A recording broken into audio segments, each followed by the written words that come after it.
Right, okay. So Ben, it seems you're the director. We'll go with you first. This is, even though this is a work of fiction, it's still quite, it touches on some intriguing ideas regarding the end of World War II. Can you tell the audience a little bit about the film? Yeah, Burial is about the very last days of the Second World War, and some Russian military types have to smuggle the remains of Hitler out of Berlin in secret. They've been ordered to keep it secret so that the Allies don't withdraw their support, and they try to take it across country over Poland, and they come across lots of people who would like to take the body back. Okay, and where this, because you wrote it as well, didn't you? Yeah. Yeah, so where did this, it's quite a unique idea. Where did that idea come from?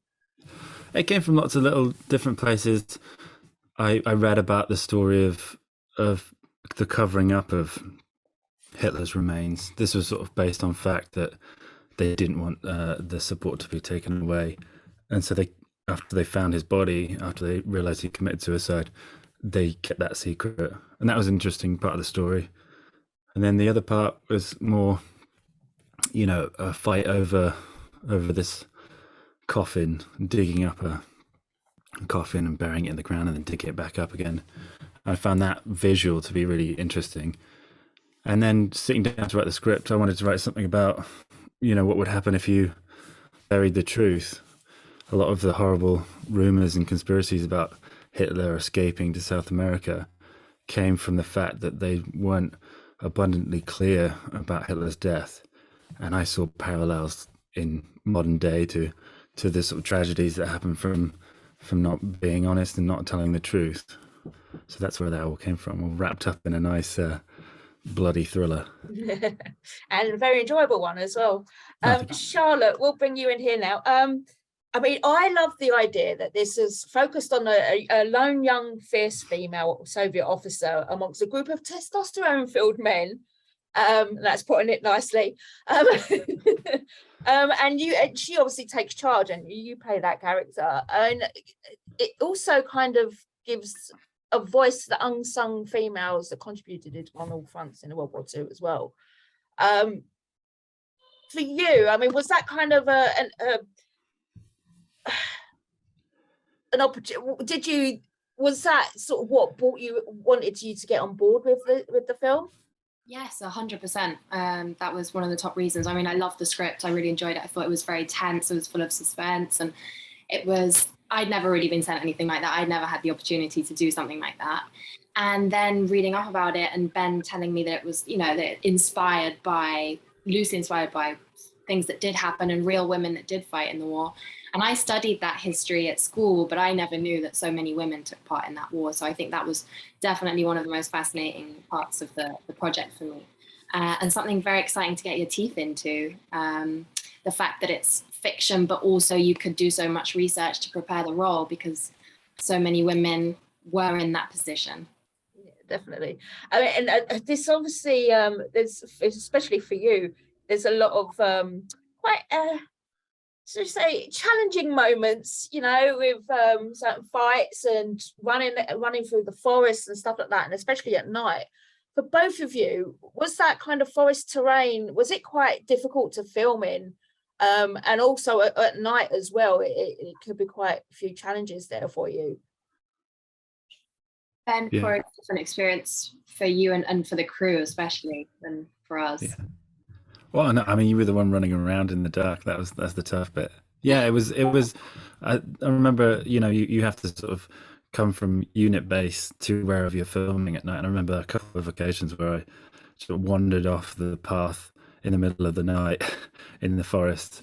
That was kind of an experience. Yeah, it was. I think nighttime shooting is just a struggle in general. To film at night is quite tasking. But surrounded by mosquitoes, which didn't go away in the night either, which is fun. But the sense that you get from filming on location in those forests, it's such a nice sort of visceral feeling anyway. So I think it helped in many ways. Yeah, I think the mosquitoes were probably the only thing that really bugged me. But I love filming on location and filming in forest. And I mean, I just come from filming in the forest in Wrong Turn as well. And I love that kind of stuff. I feel like it really, really helps you get into character and just makes your acting a lot easier when you're not in a studio and you're actually there in the forest where there's actually bears roaming around and mosquitoes everywhere. And there's a kind of feeling of like a camp feeling when you're there with all your co-workers, you know? Yeah. And also, you know, some of those scenes were pretty grueling. I mean, did you have to undertake any kind of training at all, like army training at all? Had some gun training when we first got to Estonia. I was really nervous because they kind of explained to us how you needed to use the gun, and they're very old guns as well. Obviously, they're World War II guns. And then you had to kind of give it a go in front of everyone. And the guns are very heavy, they're very old, they're stiff. And with the sniper one, I just couldn't do it. I just couldn't clock it. I'm not sure if that's the right term even for it. Done a war film and still don't know. But I just got really nervous. And then in the end, it was just being able to have it with me at all times on set and just feeling the weight of it really helps. But I mean, we didn't have loads of training. We didn't have that much time to have much training. I mean, before I went to Estonia, just lots of gym and some weight training and stuff, just so that my arms wouldn't be shaking when I was holding the gun that was nearly as heavy as I was. That was the main thing too. You've got people on set to make sure that you know on every scene, on every shot that everything looks authentic and that you're holding things in the right way. But the thing to practice with the actors was looking like you were familiar with the equipment that you were carrying, so familiar that you'd been carrying this for a year or something. You know, that was the main thing, sort of get a familiarity with the equipment around you, and then you know, running fast and jumping into bushes with conviction. Okay, Ben, we've got Harriet Walter takes on the role of the older Anna, Brianna, or whichever name. But this role was initially for Diana Rigg, wasn't it? Yeah. Just you know, sometimes you know casting happens that way for many reasons, but in this case, Diana Rigg, unfortunately passed away, which was very sad. Just before COVID, I think. So that was a big blow. But yeah, I mean, Harriet does an amazing job, and I'm really pleased with Harriet. Yeah, initially Diana Rigg was attached. Yeah. I mean, was it quite hard to find that replacement? I mean, because Harriet, I mean, yeah, she isn't in it a lot, but she has a major impact on it. It was hard. I mean, it's harder in the first place to find someone who was up for the role of Anna. You know, it's a sort of switch out role. You think she's a sweet old lady, and then she turns into a bit of a badass. And so there was a lot of effort to try and find someone who could really like portray that really well. And Diana Rigg played, you know, she was in Game of Thrones with a sort of similar vibe. You know, she could seem sweet and innocent, and then she flipped it.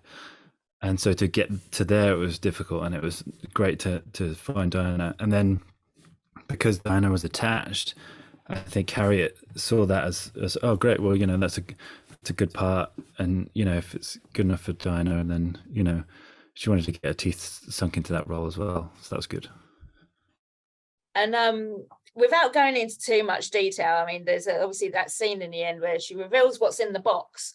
The audience don't get to see it, but I mean, I had a pretty good idea of what it was. I'm not going to give anything away.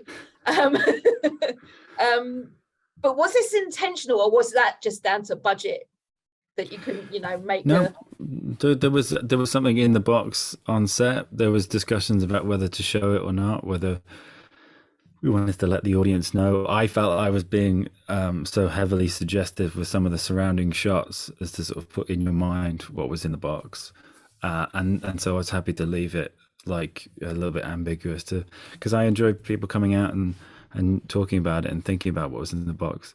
I think, like yourself, most people come out and go, I think I know what was in there. You know, there's not too much of a question, but you didn't confirm it. Yeah.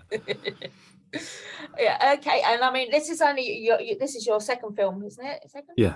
Yeah. Okay. So, I mean, thriller is under your belt, but what would you ideally like to do going next? I've been an avid horror fan for a long time, and I keep having the intention to do an out and out horror film, and then just by the nature of things end up doing thrillers and action stuff. I was a writer on Girl on the Third Floor. It was a sort of original script of mine, and I just love to do an out and out horror. I enjoy things like Wrong Turn with Charlotte. It'd be good fun. Yeah, I've got a couple of things in the pipeline that hopefully will be my first like proper out and out horrors. Yeah. I think. And you, Charlotte? I would love to do horror too. I mean, I'd love to do anything because there's so many genres I haven't really explored. So I'm just excited to try something new and different and challenging. But I always love horror.